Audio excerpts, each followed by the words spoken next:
Welcome to the banker lamp. Please enjoy the video. You begin with damp, clean hair so the brush can tease and form knots. This is why heavy conditioners are avoided.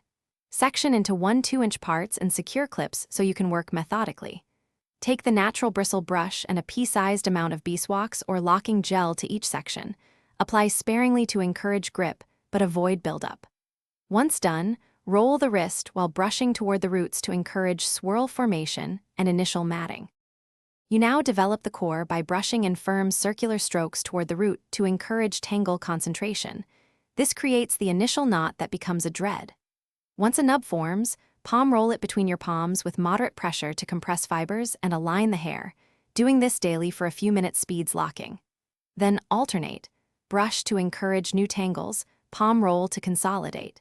Make sure to monitor tension and avoid over-tightening to prevent breakage. You finish by tidying loose hairs and interlocking weak spots to maintain uniform dreads. This is why regular inspection matters. Continue maintenance. Wash with a residue-free shampoo every 1 to 2 weeks and ensure full drying to prevent mildew. If a dread unravels, rework that small section. Brush to encourage tangles, apply a tiny wax if necessary, and palm roll to compress. If breakage or persistent looseness occurs, reduce product, give. Thanks for watching. If this was helpful, leave a like and consider subscribing. See you next time.